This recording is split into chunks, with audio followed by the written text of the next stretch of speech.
Welcome to this lecture on the marketing environment. The topics we'll be going over in this chapter are the external environment, social factors, demographic trends, multiculturalism in growing ethnic markets, the impact of technology on marketing, political and legal factors, foreign and domestic competition, the role of ethics in business, and corporate social responsibility. Chapter 2 starts off telling you a little bit about Roots Canada Limited. If someone could just capture that spirit of the Great White North, package it, and launch a marketing campaign. Evoking the rugged imagery of outdoorsy Canada, Roots Canada Limited sells such gear as $800 elkskin jackets, leather bags and shoes, casual wear, and even woodsy home furnishings. Now the apparel chain plans a $70 million 5-year expansion drive in the U.S. and Europe. Roots founders have long cultivated celebrity connections to help market their products. Roots is hoping its celebrity connections will give it an edge as it expands in the hotly contested U.S. market for casual wear. Competition, or a lack of competition, represents a threat or opportunity, respectively, to a firm like Roots. Competition is only one of a number of factors in the external environment that can impact a firm. While going through this lecture, think about how the external environment affects the marketing mix of most companies. The defined group of consumers that managers feel is most likely to buy a company's product is the target market, and it is this group for which the marketing mix is designed. The external environment continually molds and reshapes the target market. Purchasers are influenced by the marketing mix, the product, place, promotion, and price, all of which are controlled by the marketing manager. Uncontrollable external elements also influence purchasers. Marketing managers continuously alter the marketing mix to redirect it toward their target market. This is a very repetitive process because the external environment is not static. The factors which are always changing on companies are social factors, demographic, economic, technological, political and legal, and competitive. Just think about if you were a manager working in the automobile industry. Do you think that an economic factor such as the price of gas skyrocketing, would this affect how you would market cars or even the type of product you would be willing to sell? Of course, this has played a major role in the automobile industry. There was a panic that just recently when gas prices rose that consumers would be less likely to buy large vehicles like SUVs. And Ford had just put out the Ford Expedition, a huge SUV and a huge gas guzzler. These are factors that marketing managers have to continuously think about, and think about if their target market has changed their mind about what they're looking for in a vehicle. The automobile industry is always struggling to cope with numerous external environmental factors. Competition for manufacturers has led to increased consolidation in the industry as larger car makers seek to expand their market share through acquisitions. Just recently, Daimler, Mercedes-Benz took over Chrysler. Also, more stringent environmental and safety standards are forcing manufacturers to consider the societal impact of their products. They're obviously impacted by social forces and political and legal forces when they are forced to change the regulations on how their cars are made. For the most part, marketing managers consider the external environment to be uncontrollable. There are very few people who feel they can have a major impact on social trends or demographic changes or political or legal changes that happen in the system. But some companies feel that they can have an influence on certain aspects of the external environment. A company may attempt to influence evolving external factors with environmental management. This is the implementation of strategies that attempt to shape the external environment within which a firm operates. For example, recently in California, one company who manufactured solar water heaters sought to have the installation of solar water heaters be required in all new home construction. For marketing managers to be successful, they have to understand that the values of people today are quite different than those of people 50 years ago. People place a premium on their time. There's been a growth of component lifestyles, and families look a lot different today than they used to, and there are a lot more working women. Cultural creatives have had a real shift in values, worldviews, and ways of life. They have an increased interest in new kinds of products and services, and these consumers are good at synthesizing information into the big picture. Marketing managers can reach heartlanders through traditionalism. They have to sell nostalgic images of small towns and strong churches. Modernists value personal success, consumerism, materialism, and technological rationality. And finally, marketing managers try to reach environmentalists by emphasizing products that are environmentally friendly. They've also discovered that environmentalists are willing to pay more for the use of recyclable or biodegradable packaging. Marketing executives have found that people value more control over their lives.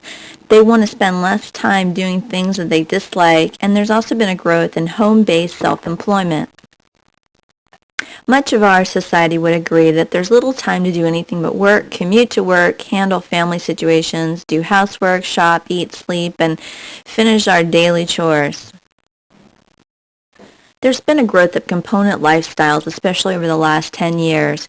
What this means is that people have a variety of interests. It used to be 30, 40 years ago, if you met a man who was white in his 30s and he was a banker, you could probably predict fairly well how he spent his money.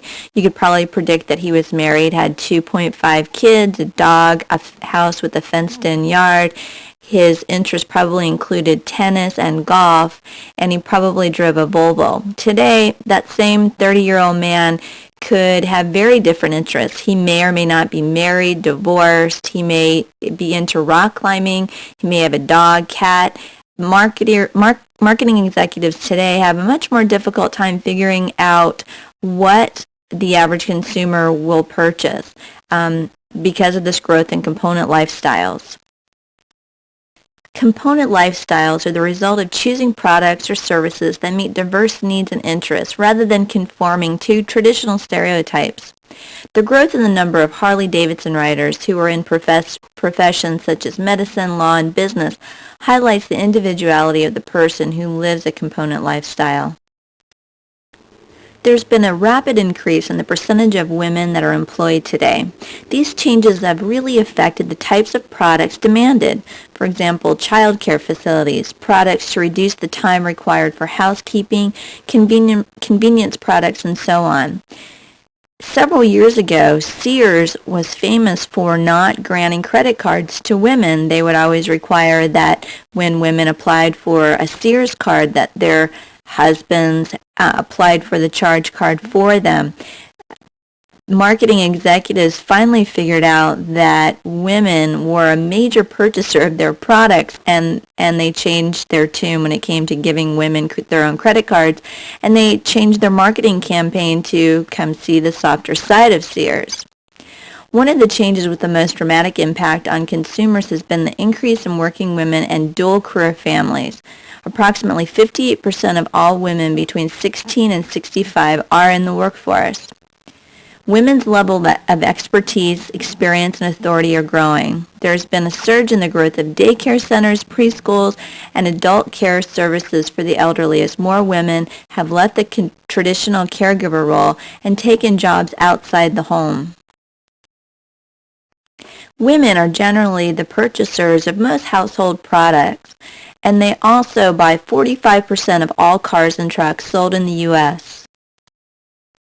Examples of services targeted to busy families and single householders include doggy daycare, home delivery of groceries, errand services, and child transportation services. Demographic characteristics are closely tied to consumer buyer behavior, and they're good predictors of how your target market will respond to a specific marketing mix. Demography is the study of a population's vital statistic, like ages, births, deaths, and locations. Demographic factors are an extremely important indicator of composition and change in a market. Each generation has unique expectations, experiences, generational history, lifestyles, values, and demographics that influence their buying behaviors. Accordingly, many companies are reaching out to multi-generational consumers and trying to understand and gain the attention of these diverse buyers. Multi-generational marketing is the practice of appealing to the unique needs and behaviors of individuals within more than one specific generational group, with a generation being a group of people born and living about the same time. This means that marketers need to understand the different generations. When a marketer factors in the different characteristics and behaviors of the different generations, it becomes easier to build relationships, gain trust, and do business. Generation Z was born after 1994. Their parents married later and were less likely to get divorced. They face global terrorism, the aftermath of 9/11, school violence, economic uncertainty, recession, and the mortgage crisis. They are accustomed to high-tech and multiple information sources with media messages bombarding them from all sides. They've never lived without the internet. Generation Z values authenticity and realness. Peer acceptance is also very important. They need to feel like they belong. They are a global and diverse generation who come from a wider mix of backgrounds with different experiences and ideas. Generation Z also values security more than ever. Marketers are increasingly targeting this segment. They go after early loyalty, and this is a group of discerning consumers who think a lot about how to spend their money. This generation is stereotyped with three key characteristics: instant gratification, success as a given, and liberal social values. They also have high levels of competence with technology. Even though they've grown up in the middle of a national moral meltdown, this generation has a good understanding of right and wrong. Realness is a core value for them. Generation Z is influenced by new media, virtual friends, and the power that comes with technology. Generation Y was born approximately between 1979 and 2000. They've also been called the Millennials, Echo Boomers, Y Generation, Net Generation, Generation Wired, the We Generation, Next Generation, and the First Globals. They are children of the original baby boomers, and their numbers rival that of the baby boomers. They grew up in a time of immense and fast-paced change, opportunities for women, dual-income households as a standard, wide array of family types seen as normal, significant respect for ethnic and cultural diversity, including a heightened social awareness, and computers in their homes and schools. Generation Y individuals are seen as well-grounded and wise for their age. They were born into a technological, electronic, and wireless society with global boundaries becoming more transparent. They've also been described as self-absorbed as well as self-reliant with a strong sense of independence and autonomy. They want results, and they're not as concerned with the why of it. They are very image-driven and make personal statements with their image. The 8 key values that are used to describe Generation Y are choice, customization, scrutiny, integrity, collaboration, speed, entertainment, and innovation. Traditional mass marketing approaches don't work well with these consumers. Generation Y reacts strongly to real-life examples. They favor the truth and what is real. In essence, Generation Y cares all about the experience. The portrayal of multiracial and ethnic individuals in ads aimed at this generation are common. Single-race ads, on the other hand, would seem unnatural. 1/3 of the members of this generation are from a minority group, and diversity in communications is attractive to them. Honesty, humor, uniqueness, and information appear to be important. They value and are also looking for brands that also resonate with their peers. Generation Xers represent a market of about 17 million consumers born between 1965 and 1978. This group of consumers is willing to spend on movies, eating out, clothing, and electronic items. They tend to be more materialistic than past generations. They're also called cynical and savvy. After all, they were one of the first generations to grow up on very slick television commercials, and so marketing managers have a tough time marketing to them because they've seen it all before. Baby boomers comprise nearly 78 million consumers born between 1946 and 1964. The importance of individualism among baby boomers has led the United States to become a personalized economy that delivers products at a good value on demand. Successful products and a personalized economy share three characteristics: custom designed for small target markets, immediacy of delivery, and value. This group focuses on family, health, convenience, finances, and reading materials. They've brought success to products like the minivan and more recently to anti-aging products. The 50-plus consumers are healthier, wealthier, and better educated than earlier generations. This group represents a tremendous marketing opportunity. The travel industry, for example, has figured out that these older consumers are willing to spend quite a bit of money on vacation packages, and not just vacations down to Florida for a week. They're willing to take adventure cruises, trips to Thailand to go kayaking into caves. This group is also interested in continuously pursuing their education. So education institutions are marketing to older consumers, not just the 18-year-old student, but 50-plus consumers who are interested in taking classes just for fun. One of the things that marketing executives think is great about this group is that they are very brand loyal. For example, Cadillac has gotten very nervous because the bulk of their consumers are over 50 years old. So more recently, Cadillac has been trying to tap into other consumer markets. There's definitely a need for products that help older consumers overcome physical limitations. Home healthcare providers have been more and more in demand. In 1960, only 9% of the population was over 65. By 2000, over 22% are over 65. The average U.S. citizen moves every 6 years. The greatest gains in population during the past decade have been in the Southeast and the Far West. Immigration also affects population patterns. U.S. consumers are moving for a variety of reasons, such as the movement of their place of employment, the increased number of young retirees, increasing numbers of telecommuters, and the level of commercial development in previously rural areas. This has tremendous implications for real estate development, retail location decisions, communications companies, and internet initiatives. Globally, some 125 million people live outside their country of birth. Why do you think this is? In crassly economic terms, migration involves the poor flowing to the rich countries. There is little doubt why migration has reached an all-time high. Income inequality between the richest and poorest nations has been rising for well over a century at least. If you're old enough, you might remember American Airlines television commercials like 15, 20 years ago. White flight attendants, women in their mid-20s, were serving young, white, middle-class men in their gray suits. You will not see that commercial today. And why do you think that is? Because marketing executives realize that the world has changed. If you go onto an American Airlines flight now, that is not the picture of what you're going to see. So American Airlines realizes that if they're going to attract people across the board to fly in their airlines, that commercial just will not work.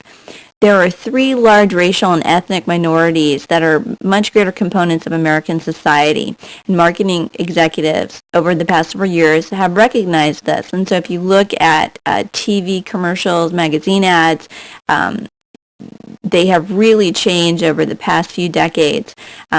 Obviously, African Americans, U.S. Hispanics, and Asian Americans are big target markets for marketing executives. The dominance of white, Euro-centered culture has greatly decreased. Multiculturalism refers to when all major ethnic groups in an area, such as a city, county, or census tract, are roughly represented. Growing multiculturalism makes the marketer's task more challenging. Niches within ethnic markets may require micro-marketing strategies. For example, the automobile industry has numerous standard television commercials that they run. But in areas like California or Florida, where the Hispanic population is larger, they have created television commercials directed specifically at them because it's a target market that they're trying to reach in a more direct way. So in Alaska, we may not see these television commercials because that market's not here. In addition to niche marketing, marketing executives may also adapt their promotional strategies. They may maintain a core brand identity while straddling different languages, cultures, ages, and incomes. A third strategy is to seek common interests, motivations, or needs across ethnic groups. This is sometimes called stitching niches. This means combining ethnic, age, income, and lifestyle markets to form a larger market. In order to determine how to price products, marketers have to have an understanding of how a variety of economic factors can influence target markets. Some major areas of concern for marketing executives is rising income levels, inflation, and recession. Inflation is a general rise in prices resulting in a decreased purchasing power. Inflation generally causes consumers to do two things. First, to decrease their brand loyalty as they search for the lowest prices, taking advantage of coupons and sales to stock up on items. And second, it causes an unwillingness to pay more for a product than the subjective value placed on it. Marketing executives have good reason to fear recessions. A recession is a period of economic activity when income, production, and employment tend to fall, all of which reduce demand. The effects of reduced demand can be countered by improving existing products and introducing new ones, and maintaining and expanding customer services. Companies can also emphasize top-of-the-line products and promote product value. Some industries, such as construction, are more quickly affected when a recession hits. A city's ability to weather a recession is at least partially dependent on the industries which make up its job base.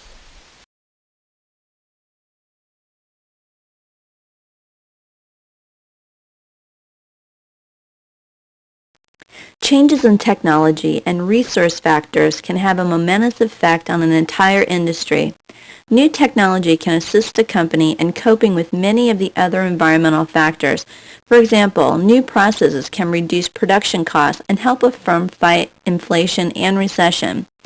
A new anti-noise system developed by noise cancellation technologies may replace the current technology of vehicle mufflers. CSX Transportation is putting the system to work on its huge transfer machines which load commodities like grain from rail cars to tractor trailers. Several other manufacturers, including Ford and Detroit Diesel, are looking into using the technology. Products are affected by two different types of technological research. Basic or pure research attempts to expand the frontiers of knowledge. U.S. companies seem to have trouble transforming the results of pure research into goods and services, however. Applied research attempts to develop new or improved products from the results of basic research. Technology's impact on productivity in the U.S. is seen in the areas of information technology and the growth of e-commerce.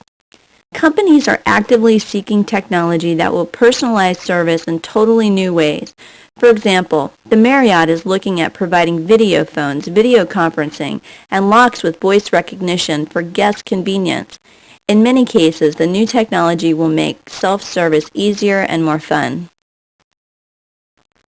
Government establishes legal rules for businesses and applies restrictions that affect every aspect of the marketing mix. Business needs government regulations to protect the interests of society, protect businesses from each other, and to protect consumers. The government, on the other hand, needs businesses to produce revenue. The Sherman Act, the Clayton Act, the Federal Trade Commission Act, the Seller-Kefauver Anti-Merger Act, and the Hart-Scott-Rodino Act were passed to regulate the competitive environment and to protect small businesses from possible monopolies.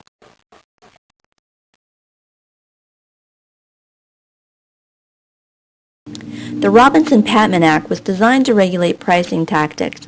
The Wheeler-Laya Act was created to control false advertising. State laws also supervise business practices, and many states have additional regulations affecting marketers directly. In addition, local municipalities can set their own regulations. For example, Walmart has been stopped from building in several communities by strict environmental impact laws and local anti-expansion and building restrictions.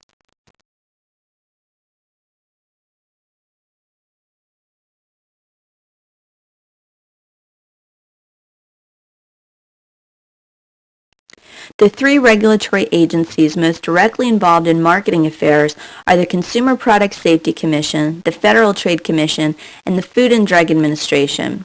The Consumer Product Safety Commission, or CPSC, has the power to prescribe mandatory safety standards for almost all products that consumers use. It can ban products from the marketplace, fine offending firms, and sentence their officers to up to a year in prison. The CPSC banned imported three-wheelers in the 1980s, and they've also been instrumental in many consumer product recalls due to poor product design or construction.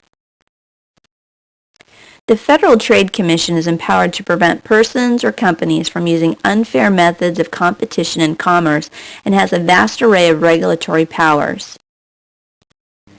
The FTC powers include the following. They can put out cease and desist orders. This is a final order to issue to cease an illegal practice. A consent decree. This is where a business consents to stop the questionable practice without admitting illegality. Affirmative disclosure. This is when an advertiser is required to provide additional information about products in its advertisements. Corrective advertising is when an advertising is ordered to correct the past effects of misleading advertising. Restitution is when the company must provide funds to consumers misled by deceptive advertising. Counter-advertising is when the FTC proposed that the Federal Communications Commission permit advertisements in broadcast media to counteract advertising claims. And finally, advertising on the Internet. The FTC ruled in 1978 that Borden Real Lemon, with a 90% market share, had engaged in unfair pricing every time another company tried to enter the marketplace. The FTC ruled that Borden could not lower its price below actual cost plus a small percentage for profit. This is a clear marketing strategy to try and undersell every other company to run them out of business, and it's not legal. The FTC's powers were slightly weakened by the FTC Improvement Act of 1980, which removed the use of unfairness as a standard for industry-wide rules against advertising and mandated congressional hearings on the FTC's decisions every 6 months. This gave Congress a lot more power to oversee what the FTC was ruling on. The Food and Drug Administration has the power to enforce regulations against selling and distributing adulterated, misbranded, or hazardous food and drug products. The FDA is also responsible for making the decisions as to whether drugs that had previously been available only by prescription should be given over the counter. The competitive environment refers to the number of competitors a company has to face, the relative size of the competitors, and the degree of interdependence within the industry. The nature of a firm's competition is beyond the control of management, yet the marketing mix, particularly pricing, depends on the type and amount of competition facing the firm. Regardless of the form of the competitive market, as population growth slows and costs rise and available resources tighten, firms have to figure out how to work harder to maintain their profits and market share. The long arm of corporate marketing has reached onto college campuses in a lot of ways, but corporate underwriting of college courses is a new twist. For some schools, the program typically means money. Schools usually get $2,500 for costs related to the marketing project plus a $500 contribution to the faculty project supervisor's department. Once the class is set up, students usually get to use the $2,500 budget to plan a promotional party complete with food, games, prizes, music, and of course marketing come-ons. The underwriting programs outrage critics like Richard Randall, who teaches at North Idaho College. He says it's the use of a taxpayer-supported institution to sell products. David Sprott defends the practice as a way to get funds above what is provided by the state. What are your thoughts on this? Global competition is a growing facet of U.S. business. Not only do U.S. firms consider going international as a growth strategy, but more and more foreign firms are entering the U.S. to do business. In the past, foreign firms entered U.S. markets by emphasizing price, but today the accent is on quality. United States companies often battle one another in global markets just as intensively as they battle in the domestic market. What role does ethics play in the marketing mix? Should a business be allowed to do whatever it needs to do to make a sale? Well, society and most companies would agree that this isn't acceptable. First of all, it's important to understand the difference between the term ethics and morals. Ethics refer to moral principles or values that generally govern the conduct of an individual or a group, whereas morals are rules or habits, typically stated as good or bad, that people develop as a result of cultural values and norms.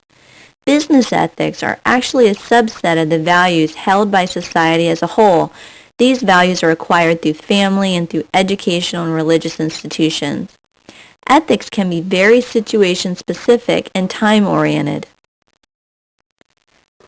The ethical values of a company are usually dictated by upper-level management. What often happens within a company like Enron or WorldCom is upper-level management starts to dictate certain practices are acceptable even when the rest of society says that what these managers or employees were doing was not ethically sound.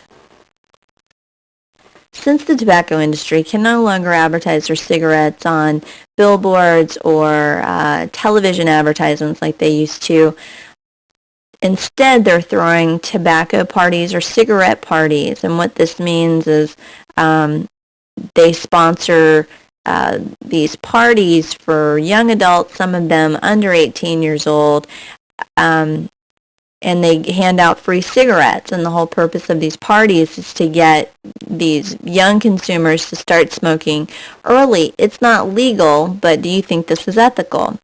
Businesses and marketing executives struggle with this all the time because obviously there are a lot of marketing strategies that you can use to sell a product, but oftentimes are not ethical. There are actually 3 different levels to ethical development. The first level is pre-conventional morality. It's childlike in nature, calculating, self-centered, and selfish. Basically, a person who is in pre-conventional morality, perhaps they won't steal a pack of gum out of Fred Meyer's, but it's only because they're afraid of getting caught, not because it's the wrong thing to do. Conventional morality is concerned with the expectations of society. Loyalty and obedience are paramount. Conventional morality also applies to the loyalty that an employee will have to a company. If you think about the tobacco industry and how many employees stayed loyal to their company even when they knew that upper-level management was falsifying documents or experiments, scientific research that came back saying that smoking was hazardous to consumers' health. They had conventional morality because their loyalty was to the company. Post-conventional morality represents the morality of the mature adult. People at this level are concerned with how they see and judge themselves and their acts over the long run. This is a person who, when they look in the mirror every day, likes the person that they see.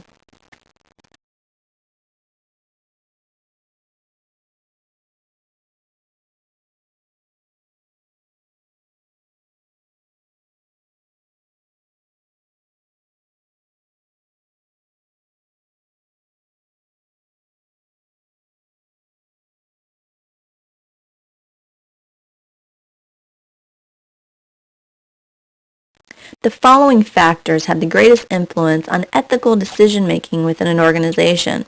First, the extent of ethical problems within the organization.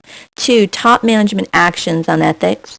3, potential magnitude of the consequences. 4, social consensus within managerial peers. 5, probability of a harmful outcome. 6, length of time between the decision and the onset of consequences. And 7, the number of people to be affected. Here's a scenario just to get you thinking about ethics and marketing. A Canadian company and an Israeli company both manufacture and market an experimental drug to treat Alzheimer's disease. The drug, which is not approved for sale in the United States, can be purchased by mail from the other countries with a doctor's prescription. The companies have been aggressively marketing the drug to United States doctors. Do you think this is ethical? Most marketing managers adhere to a code of ethics. This is basically a set of guidelines that help them and other employees make sound decisions. Although many companies have issued policies on ethical behavior, marketing managers have to put them into effect. They also have to address the matter of degree issue in many situations. A code of ethics provides a guideline to help marketing managers and other employees make better decisions. The Marketing Association has such a code, and it helps identify acceptable business practices, internally control behavior, it helps reduce employee confusion in decision-making, and facilitate discussion about right and wrong in issues that may arise. Many companies, such as Procter & Gamble, have placed an ethics section in their corporate mission statement and have vowed to promote a sense of integrity throughout the organization. 5 years ago, very few firms had a position known as an ethics officer. Today, 15 to 20% of big companies have one. An ethics officer typically holds a title from director to vice president, earns $90,000 to $200,000 a year, and reports directly to the CEO. This person investigates all employee questions and complaints about ethics issues, plans and oversees ethics training, helps coordinate a senior management ethics committee, and monitors broader corporate ethics issues. Corporate social responsibility is a company's concern for society's welfare. Specifically, this concern is demonstrated by managers who consider the long-range best interests of the company and the company's relationship to society.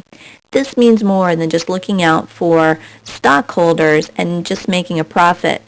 Despite arguments to the contrary, most large corporations feel that their social responsibility extends beyond simply earning money. Today, a firm must also develop environmental controls, provide equal employment opportunities, create a safe workplace, produce safe products, and do much more. 4 types of social responsibility make up the pyramid of corporate social responsibility: economic, legal, ethical, and philanthropic. Multinational companies also have important social responsibilities and in some cases can be a dynamic force for social change in host countries. Office furniture maker Herman Miller Incorporated has quit using 2 species of hardwood that come from tropical rainforests, rosewood and mahogany. In 1994, Toys R Us decided to stop selling realistic toy guns in the wake of shootings in New York City. Police shot 2 young men whose toy guns were mistaken for the real thing. 2 other toy chains, Bradley's and KB, have also decided to stop selling the guns. Several retail chains have attempted to stop selling tobacco products due to the known health risks associated with the product. Many communities have active campaigns to enforce the laws regarding the sale of tobacco to minors. Even the availability of tobacco over the internet has raised concern of many. You can probably think of numerous examples of companies that not only want to make a profit but give something back to society. For example, McDonald's, who their customer base is young families. They give a lot of money and also do a lot of charity work for children's organizations. Jeff Bezos of Amazon.com has given millions of dollars to charity. Bill Gates has set up a couple of large foundations just to give away millions and millions of dollars to charitable organizations.